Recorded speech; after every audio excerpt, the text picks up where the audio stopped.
Independent voters are on the rise, with more people saying they don't identify with either political party. But as these numbers are growing, strangely, it seems neither political party seems to know what's coming. Could a shockwave be headed for the U.S. two-party political system? David, let's jump right in. Let's look at some numbers that we've been seeing recently with declines in the number of people identifying as part of the two parties. Okay, and what you're looking at here are exit polls that show party ID at the presidential level, looking at races from 1984 through 2024. And to your point, in terms of the decline, what you saw in 2020 was 73% of the electorate identified with either the Democratic Party, the blue line, or the Republican Party, the red line. The green line is independents. What you saw, though, is that 73% when you went to 2024 reduced down to 66%. That's a 7% drop of people identifying with one of the two major parties. That's a significant drop off. In contrast, if you take a look at independents, they increased by 7%. Now, notice that what that did to Democrats is that put Democrats basically in third place. So if you're thinking of a third party, Democrats are now that. And by the way, it's not simply that Democrats went down, Republicans went down a little bit as well. And again, so that reflects, to your point, that shift in terms of moving away from the two major parties and more people identifying as independents. hmm And that's not only a national trend, but we're seeing this on the ground in many of the states as well. Looking at also from 2024, these seven competitive presidential states, in five out of the seven independents, those numbers in red, independents outnumbered both Republicans and Democrats, which is very significant. And in three of those states, Georgia, Michigan, and North Carolina, there are target Senate races this fall where we're likely to see independents playing a major role again. In two of those three, Michigan, North Carolina, independents were the largest group. And even in Georgia, which people tend to think of as a red state, a southern state, 30% of the electorate in Georgia in 2024 said they were independent. So we are seeing independents across the board rise in size and influence. Now, in terms of what's driving this movement toward independence, a leading cause is dissatisfaction with both political parties. These numbers are from some recent research that we did showing the brand image of Republicans in Congress among independents at 25 to 68.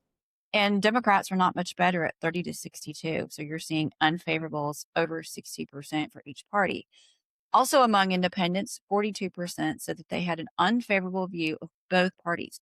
So that means going into the election this fall, both Republicans and Democrats are going to be competing for this critical voter group where a large portion of the group doesn't like either one of them.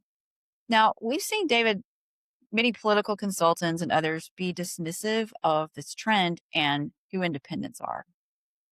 Here's the big thing that people need to remember about independents.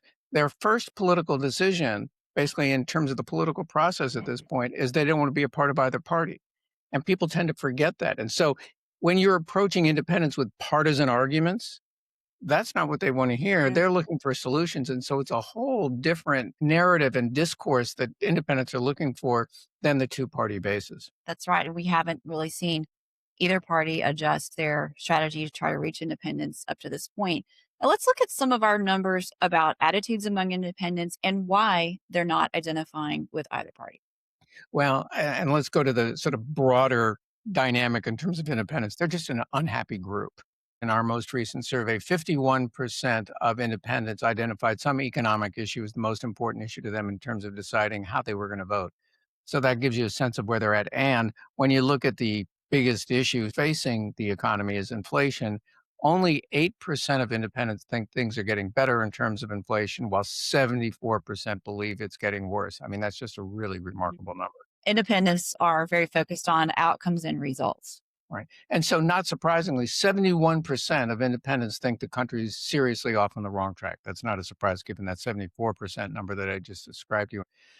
Additionally, because of that 71%, not surprisingly, President Trump is struggling with them as well, as only 27% of independents approve of the job he's doing as president, while 64% disapprove.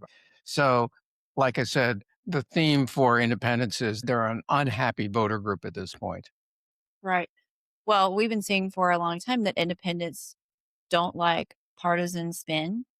political ads and they don't like gridlock. So the more dysfunctional that Congress is becoming, Washington entirely, the more that's driving this trend of independence and away from the two parties. Now, where that goes, it's not clear, but Washington has a way of not seeing problems until it's right on its doorstep. But given these trends that are happening, this is likely to be forcing change in the political system in the coming years. Now, in light of the clear dissatisfaction with both parties, there are individuals and entities who are trying to leverage that. So, one example, just in this past week, Tucker Carlson, along with Marjorie Taylor Greene, Thomas Massey, and a few others, are calling for a third party alternative to the Republican Party. They say, especially because of the war in Iran, that there has been a betrayal of the MAGA movement, and they want to start another party that they think represents MAGA beliefs. And they think that Republicans no longer stand for that. They've released a 10-point policy manifesto. Foreign policy is clearly a key plank of that, but they have included other items as well related to the economy and ethics and other things. Whether or not that goes anywhere, it is a clear sign that change is underway and that the dissatisfaction with the two-party system is giving rise to other efforts. Now, despite that, neither party seems to be adjusting their tactics or doing anything about this existential threat that is clearly forming. And if I can give you the sort of flip side of that in terms of you've got Tucker Carlson on one side, you sort of Okay. have Mamdani on the other side in terms of Right. the Democrat Socialists of America, and you've seen the Democratic Party is also sort of trying to manage this sort of fight between establishment Democrats and sort of progressive Democrats. And you just saw that the result in Michigan as well, with El Said winning over Haley Stevens in terms of the Democratic Senate primary. And so you're seeing, and again, there's a whole agenda behind the Democratic Yeah. Socialists of And we America. haven't quite seen those socialists call for a split off party yet. But given how this is clearly where the momentum is going in the Democratic Party, we could see that. Well, again, just as Tucker Carlson is sort of fighting the Republican establishment, you see the DSA, Democratic Socialists of Mhm. America, and Mamdani fighting the Democratic establishment. So that sort of gets you into that whole construct of people sort of looking for other things from the main political party. Now, to your point, how successful either one of those efforts will be is yet to be determined. But the fact is, it's still occurring. Right. And Mamdani has also said that Democrats, they just didn't stand for anything other than opposing Trump, and there needed to be a forward-looking vision. So he's trying to fill that vacuum. So where that goes with his own movement, we'll see. But there's issues with the Democratic Party, just like there are with the Republican Party. Now, not only are the political parties not taking this seriously yet, neither is the media. And despite those very stunning shifts that we saw from 2020 to 2024, we just haven't seen much coverage in the media yet about this. Why do you think that is? Why has there not been more attention to this? Well, the media tends to focus on conflict. And so you've got the two-party bases fighting each other, and that's what gets covered is that conflict and Mhm. that narrative in terms of where there are these disagreements.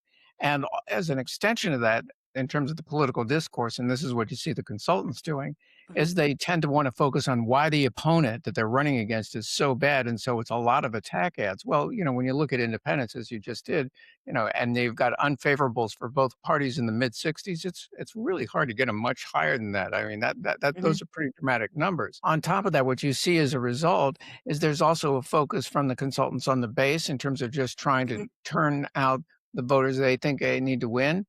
And here's the bottom line, and we've talked about this numerous times in terms of exit polls.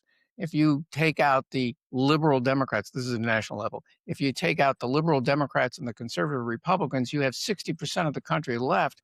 And that 60% really isn't being talked to either in terms of the political campaigns or the media really addressing the sort of issues they want, like the economy.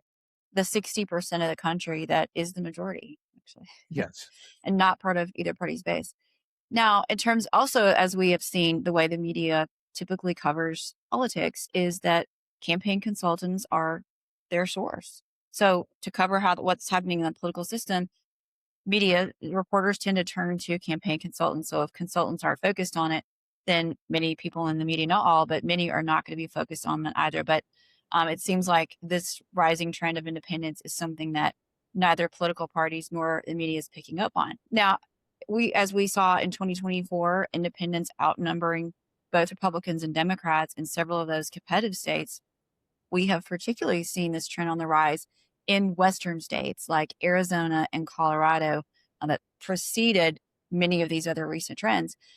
And I want to flag this quote from a longtime Republican operative in Colorado, in the states where this is happening. He gave an interview in Politico a while ago. And here's what he said about what's happening on the ground in Colorado. This is coming from somebody that has been spending his entire professional life working on campaigns. This is a very seasoned person. He said, the surge of unaffiliated voters has sent shockwaves through the ranks of political professionals in the state. If trends continue, it might come down that political parties are bit players. Campaigns and candidates are going to have to totally retool how they do things. Now, that's coming from a seasoned campaign professional, not a new entrant into politics. And if this is what he's seeing, it's having a very significant impact, not only on voting behavior, but also on, as we were saying, the kind of content that's going to be needed to reach these persuadable voters. So as these trends are very likely to continue, what impact do you think this is going to have in Washington? And could this be part of change to the status quo political system? Look, and looking at the most competitive races in terms of the country, it's going to take independents to win them. Mhm. And the dynamic you have then as a result is if you're trying to get the majority in the House or the majority in the Senate, you're going to have to win independent voters. And the problem that you have is within those respective bodies, the conferences for both Republicans and Democrats, the overwhelming majority of them got there through a primary process, not Mhm. necessarily having to worry about the general. And so that's the sort of natural friction. But ultimately, in the end, if you are going to build that majority coalition, you're going to have to change your content, your political discourse in such a way to define value to independent voters if, in fact, you're going to build that coalition. Right. Well, something people need to be watching for in the elections as well is what happens with independents, not only the difference they're going to make in these competitive races, but if they continue to grow in size and influence throughout the country. So we're going to leave it this week. Thanks everyone for joining us this week. Be sure to check out our website at winstongroup.net for more resources. Also, speaking of other political shockwaves that are happening in the country, check out our recent episode on Mamdani Mania. Stay tuned for more discussion points.